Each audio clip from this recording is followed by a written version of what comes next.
Hello, Jazzy people. My name is Stacey Allen, and thank you for tuning in to Jazz Bean TV, an internet channel shining the spotlight on creative people. And tonight we have Ben Cain on the filming of Bel Air. And now I'd like to turn it over to our wonderful host, Myron Fisher. Yay, Myron, yay. Good evening, my people. We are going to bring back my co-host for tonight, the very lovely, talented writer-producer, Miss Stacey Allen.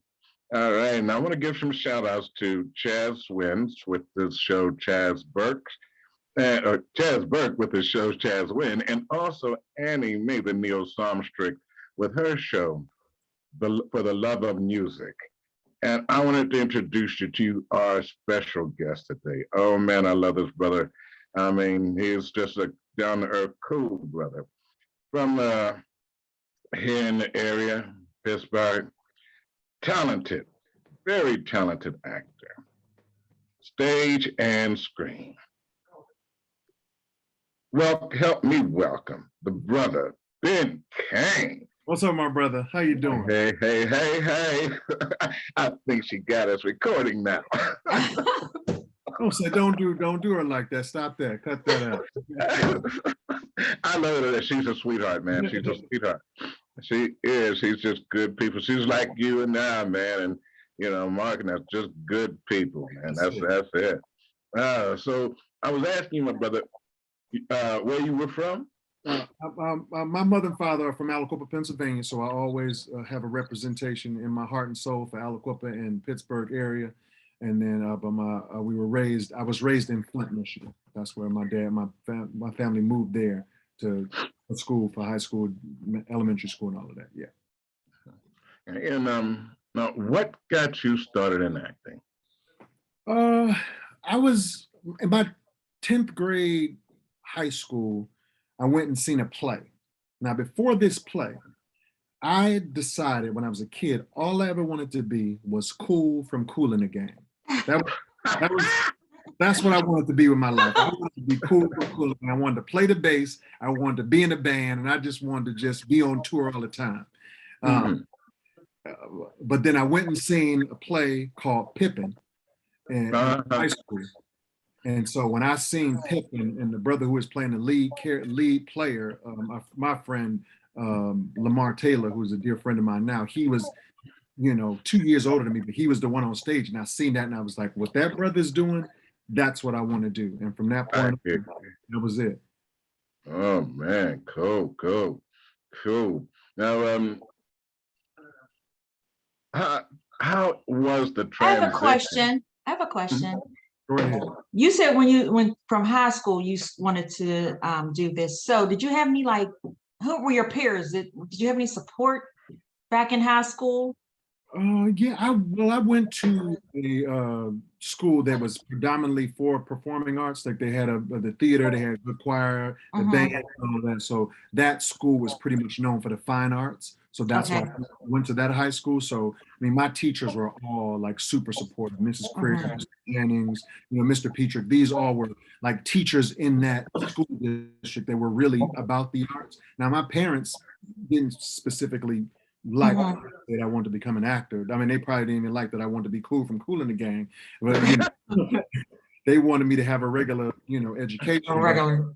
Yeah, but then so my teachers were supportive, and my parents, they were like, that's cool, but you need to fall back on something. So my first year of college, they wanted me to go to the University of Pittsburgh because one of my uncles had graduated from there. So they was like, that's the school that you're going to go to. And within my first year, I met Dr. Vernell Lilly, who was a graduate of Carnegie Mellon, and another person that supported me, called my parents and was like, why do you have him here? You should have him in school. He wants to do something else. He has some skills. Don't leave him here. And so those supportive people made it so that I could, be here today. Oh, okay. That's great. Know Doc, she was straight theater, God bless her. A lot of us came up under her tutelage. Right. Yeah. Without that, you know, I mean, that was, you know, your high school years is one thing, you know, you learn and you get, but when you got into that college setting and you learned from Dr. Lilly, it went from, you know, the you know, young kid learning into the pros. She got you ready for real life. Oh yeah. Oh yeah. Yes, for sure. She was a godsend to a lot of us out here in the acting world, man. So what was your biggest transition from stage to screen? How do you mean? Like, what was the biggest roles, or what do you mean? Like, what was? I mean, how did you take that on? Because I still have a problem moving from stage to screen. Yeah, yeah. It's still something that I have to really consciously think about, and I mostly recently over the past 2 years or so is that I've been better at trying to figure out how to manage the two, because the stage is where I was raised at.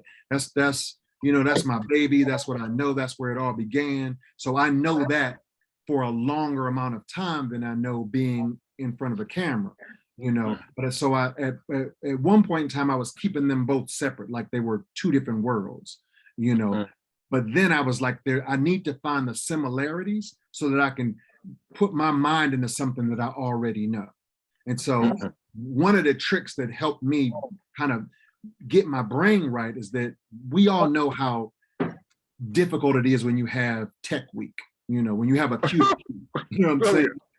So being on set is kind of like being in tech week. It's kind of like a Q to Q. It's like these certain little small pieces that you got to put together, and you got to get the lights in the right space. You got to slip when you're supposed to. So like I use that to transition to get my mind around it, you know, and you know, I used to think, go ahead. I never thought of it that way. Because you know, tech week is start and stop. Film is start and stop. You know, it's ridiculous. Yeah. Wow. I want to talk about. Let me talk about Reverend Lamont. That's who I want to talk about. Cut all this out. Cut all of this out. Get to Reverend Lamont. Seriously, I just finished it actually today. Episode 10. Episode 10 came out today? Yeah, it came out today. I'm one of these people, I didn't want to get into another series. I said, I do not want to watch another series, but everybody was talking about it on Facebook. Oh, you got to watch Bel Air. You got to watch Bel Air. I said, okay, so I'm gonna give it a chance. So I watched all 9 episodes in one night. So I had to wait. Yeah, I watched all 9 episodes in one night because I started late. So I had to wait till the day to watch episode 10 because I didn't even know there was going to be a 10. I said, did it end? And I said, wait, there's another one. It has to be. So you did great. You were great. Thank you, dear. Thank you. You were great. You came in and I know there's something more with Reverend Lamont. You got to know some Bel Air secrets. You got to know some secrets on the banks or something. Are y'all, what's the set like? I mean, what are you, it's like on the set? I mean, on the set is beautiful, man. It's all love. It's you know, you have to realize all of these beautiful Black people getting a chance to do what they love and to shine and to have something that's got some meat to it and some weight. I mean, that was the one thing when I first auditioned for it, I was like, this is something I want to like get into. This is different than having a couple of lines on the show, whatever. It's like real juicy, meaty, good verbiage. And it was real talk. So, you know, everybody is just cool on the set. I didn't sense any egos. You know, it was always, everybody was very accommodating and talked to one another and was very helpful to one another. So it was just beautiful. It was a good feeling on set. Okay. And the contrast from the Fresh Prince to Bel Air, oh my God. What's two different words? The first episode just boom, I was like, oh, this is deep. Right. Deep.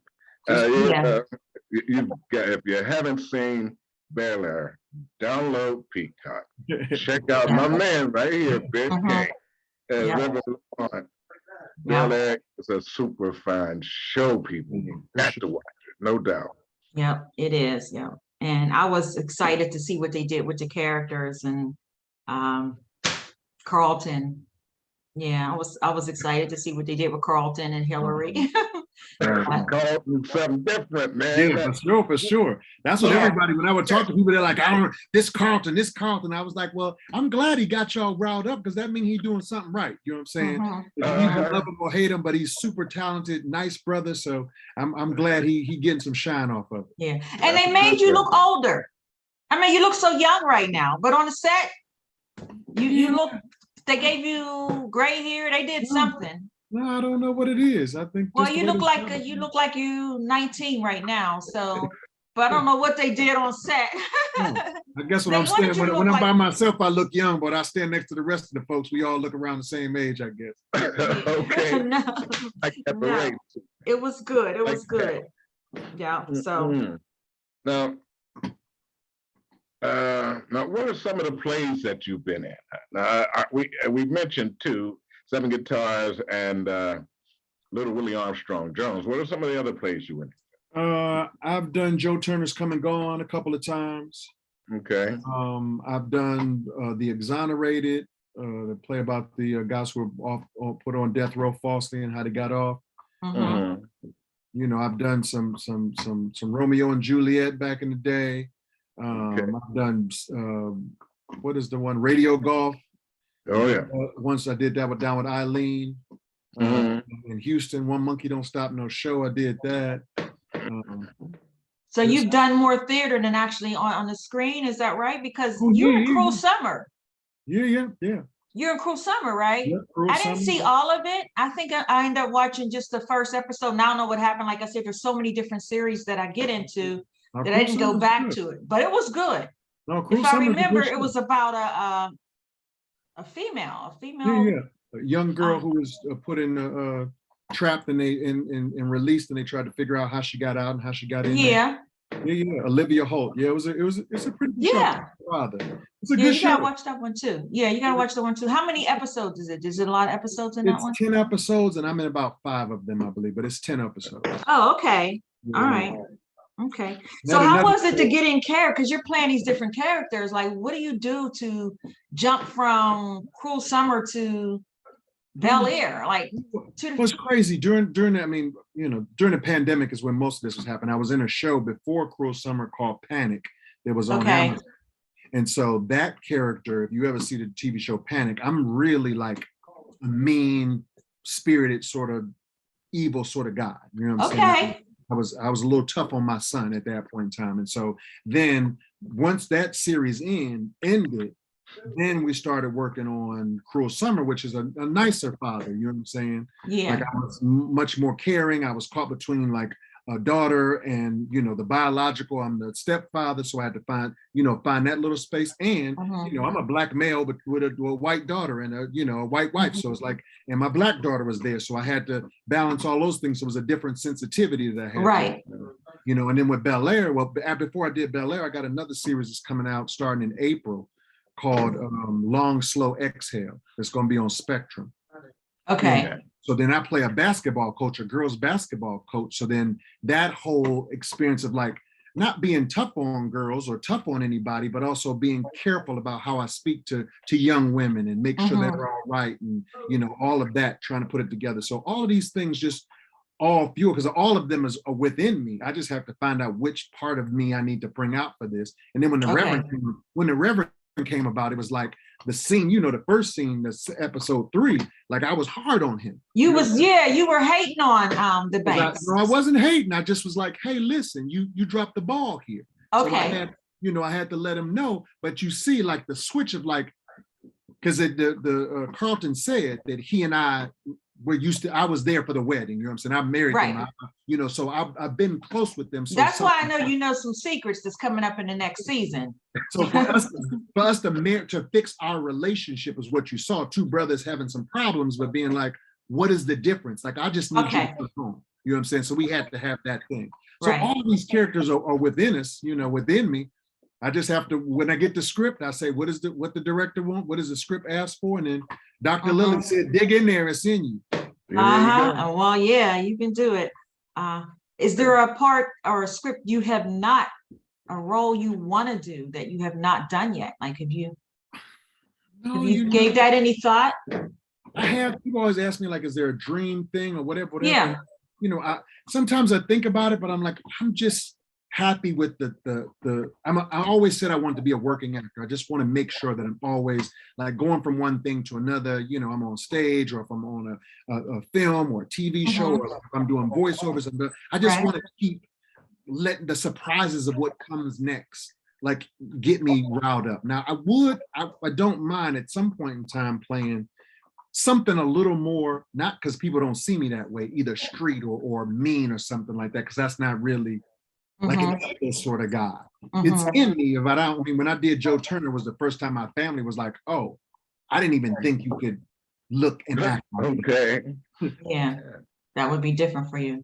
So I want to just make sure I keep opening up all the different parts of who I am. And, so is there a dream role? I mean, I just want to keep working. I always want to, work and inspire other people who watch me and just say, I'm just a kid that, my family from Aliquippa. I mean, I'm from Flint, Michigan.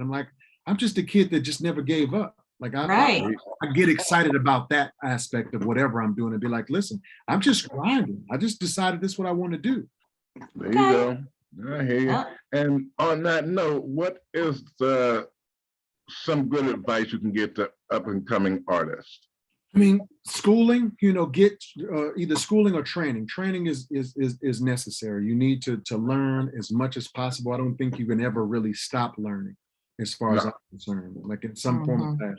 Even if you're just watching, I watch movies now in a different way. I'm watching for how they looked at the camera, how they said the line. Like, you always have to be in a space of like, I need to get knowledge, and watch feeling like, oh, I know it. Because the minute I say I know it, you gone. So I'm always telling people to, get some training and talk to as many people as you can and watch everything from a space of, I need to know.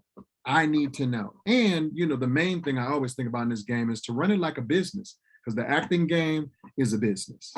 And if you just think it's all about, I'm cute, or I got some talent, or I can sing or whatever, you're going to miss out on the understanding that this is a business. You got to put your work in. Got to. McDonald's, it's a business. They handle things a particular way. You look at big businesses, how do they know? They know what their dollars are. They know how much money coming in. They dress a certain way. They have a marketing. They know everything about their product. So you have to know what your product is. There you go. Right from Ben Cain told us. Yeah. Hey. All right, Ben, man. Well, let me ask you, what's next for you? Now? You're hosting. What race is that? I was watching. In fact, I looked up it on the internet. You're coming up hosting. No, I'm going to run. No, You're going to run. Yeah, I'm running the race. Oh, okay. I'm not hosting anything. I'm hosting my feet and my ankles. Well, I'm going to get on a bike and ride behind you. You're in LA now, right? Are you in LA? I'm in LA right now. Oh, okay. Yeah. But the race I'm running is back in my hometown. My hometown has this race called the Bobby Krim that happens every year, and I've seen it all my life. And I was like, one day I want to run it. And I was with some of my friends, and we were talking, and we were like, man, we should. I was like, man, I want to run this. And they were like, all right, let's do it. Of course, we had been drinking, so nobody really thought we were going to actually do it. We was just talking mess, you know what I'm saying, around the table. But then we were like, you know what? I mean, we didn't went to every bar. We didn't had every drink. We didn't, danced at every club. Like, why not do something that's, now that we're getting older, beneficial for our bodies? Let's eat right. Let's get into training. Let's do something that's positive for our own health. And so we decided to run this race. So I'm looking forward to that. I'm gonna go. I have 2 shows that are about to come out. So starting on next month, the Long Slow XL, which is going to be on Spectrum, and then on Lifetime in June, I have a movie with Angie Harmon called Buried in Barstow, which is going to be very, very good. Okay. When were you doing all this? This is a lot. When were you during the pandemic? Pandemic, me and my mask. And getting sticking my nose and keeping my mouth covered. Like we was on some hardcore, procedures to keep ourselves safe. And that's just what we did. Just kept working and taking care of each other. There you go. That's all right. That's all right, man. Man, I am so proud of you. I look at you and my little brother Carter Redwood. Oh yeah. FBI International. You know, he was one of our up and coming kids too here, right? Oh man, love that kid, man. Oh, isn't he a wonderful man? I was just auditioned for something about 2 weeks for FBI International to be on that show, and I was close. It didn't come through for me, but I was like, man, I can't. I want to share the screen with that brother, man, so bad. It'll work out one time. Yeah, I can see you as a cop or something. Oh man, a cop. They always have me a cop or a lawyer, a DA. Yeah, lawyer, DA. How about a gladiator? Would you do that? You know what? I think once all of my COVID weight is all the way gone, then I could probably move into gladiator. Right, you can pull that off. I'm more of a gladiator at the buffet right now. Okay. Jay Jones was out there too, right? Jay Jones? Yeah. Yeah. I haven't seen Jay in a minute, man. That's a good brother too, man. I know he. Oh my God. Oh my God. Yeah. Solid citizen right there. Yes, he is. Yes, he is. I miss all you guys, man. I really do. And it's good to be able to see you, man. If not in person, at least see you on video. Make sure see you're still rocking with us, man. Yeah. I appreciate that. You know. As soon as you reached out to me, I was doing it. It was no way. Man, I'm so happy I met Myron. Yes, Myron knows everybody. He knows everybody. When everybody know him. Yeah, I was like, oh no, really? I'm like, I'm watching him now. So I was excited. I'll probably, when we get off this computer, I'm probably gonna go scream or something. You know? I'm excited. Thank you so much for doing this interview with us on the Jazz Bean station. So my pleasure. Anytime I can really appreciate you. We really appreciate your time. We sure do. Yep, we appreciate this. You, just like Myron said, you are down to earth. Thank you. And anytime I can get on here and I'm laughing, so I had a good time. So thank you so much. Welcome. Right. My brother, you just keep on pushing. Yes, sir. Doing your thing. Like I said, I'm very proud of you, man. I'm going to keep watching you. Thank you. I appreciate you, brother. Appreciate it. Thank you for your time. Thank you so much. And both of you guys enjoy. All right, baby. Be good. Hey, and people, don't forget, you want to subscribe to our station here on YouTube. This is going to probably be out probably sometime this week. You get a chance to do it, and I'll put it out on Facebook so you can get a chance to look at this interview here. All right. So thank you again, my brother. Ben Cain on filming of Bel Air. Enjoy. Take care. Bye. Bye-bye.